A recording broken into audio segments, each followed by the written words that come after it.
Bwana Yesu asifiwe. Ninawasalimu katika jina la Yesu Kristo, Mungu aliye hai. Naitwa Mchungaji Daudi Maira Magolima kutoka Kanisa la Mennonite Tanzania, Dayosisi ya Mashariki, kutoka jimbo la Kisota. Nichukue nafasi hii, mpendwa mtoto wa Mungu, kukualika, kukaribisha kwenye kipindi chetu kinachosema Amka na Bwana au Anza na Bwana.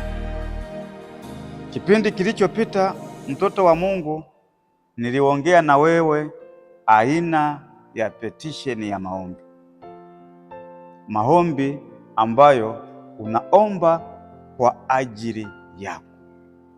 Wewe mwenyewe unaangalia ni vitu gani ambavyo ninahitaji kuviombea kwangu mwenyewe ili viweze vikaonekana kwenye familia yangu, viweze vikaonekana kwenye huduma yangu, viweze vikaonekana kwenye kazi yangu. Sasa leo nataka nizungumze na wewe tena aina nyingine ya maombi, ambayo aina hii ya tano ya maombi inaitwa intercession. Maombi ya intercession ni maombi ambayo tunaomba kwa ajili ya mahitaji ya watu wengine. Bwana Yesu asifiwe. Ni maombi ambayo tunaomba kwa ajili ya mahitaji ya watu wengine. Maana nyingine ni maombi ambayo tunaomba maalumu, tunabeba mizigo kwa ajili ya kuombea watu wengine ambao kwenye safari yetu, kwenye maisha yetu, kwenye majukumu yetu tunakutana nao na wanakuwa na changamoto za aina mbalimbali, au wana mahitaji ya aina mbalimbali, wana shida za aina mbalimbali. Kwa hiyo unatenga muda maalum. Mzigo mkubwa wa maombi ni kuomba kwa ajili ya watu wengine. Kwa hiyo hapa lazima uwe mdadisi, uwe na ufahamu, uwe mtafiti wa kuombea hao watu wengine, ujue mahitaji yao ni nini, haja yao ni nini. Kwa hiyo lazima uwaombee kwenye mahitaji yao ya kimwili. Waombee mahitaji yao ya kimwili ni nini, haja zao za kimwili ni nini, shida zao za kimwili ni nini. Unapeleka mbele za Mungu papasire,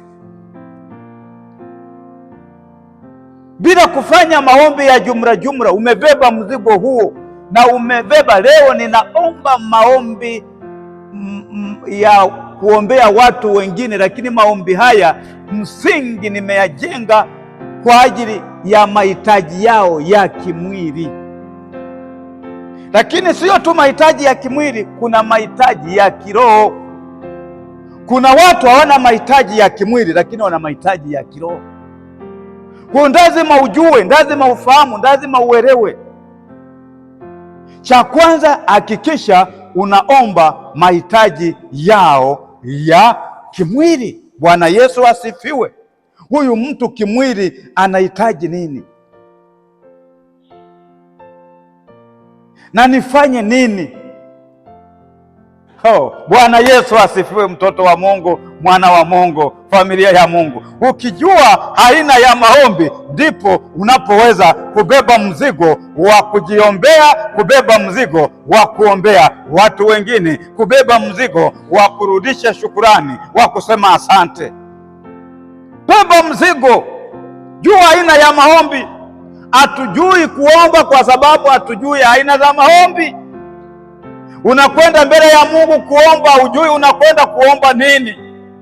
Kwenye maombi ya kuombea watu wengine, hakikisha jambo la kwanza, ombea watu mahitaji yao ya kiroho. Kama wapo wagonjwa, kawaombee wagonjwa. Kama watu wenye haja ya chakula hawana chakula, kawaombee kwa ajili ya kupata chakula. Kama hawana mavazi, kawaombee kwa ajili ya kupata mavazi. Kama wanataka kazi, kawaombee kwa ajili ya kupata kazi za mikono yao, kwa ajili ya kupata vibarua, kwa ajili ya kupata mashamba, kwa ajili ya kupata vibali mbele za watu. Omba kwa ajili ya watu, na hapa ndipo kuna mzigo mkubwa. Hapa ndipo kuna masaa mengi ya kuomba, kuna wiki, kuna siku za kuomba hapa, maana hapa ndipo kuna watu wengi unahitaji kubeba mzigo wa kuwaombea, na hauwezi ukaisha hadi ufe.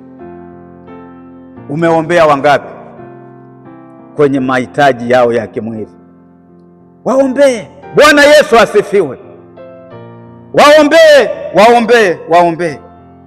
Usiache bila kuwaombea, waombee. Unaweza ukasoma Ezekieli 22 mstari wa 30, au ukasoma Timotheo 2 mstari wa 1. Kuombea watu wengine, tubeba mzigo wa kuombea watu wengine kwenye mahitaji yao ya kimwili. Ndugu, mtoto wa Mungu, mwana wa Mungu, familia ya Mungu, Mungu azidi kukufungulia milango, azidi kukuimarisha, azidi kukujenga, azidi kukutia nguvu, akupe uwezo wa kuombea watu wengine mahitaji yao ya kimwili. Bwana Yesu asifiwe. Ninakusalimu na ninakuweka chini ya ulinzi wa Mungu na mamlaka ya Mungu. Baraka za Mungu zikajizilishe kwako, baraka za Mungu zikakuatamie. Unapobeba mzigo wa kuombea watu wengine, Mungu naye anamimina baraka juu yao. Wakifunguliwa, wakipata neema, ombea watu wengine Bwana. Katika jina la Yesu Kristo tunaomba na kushukuru. Amen.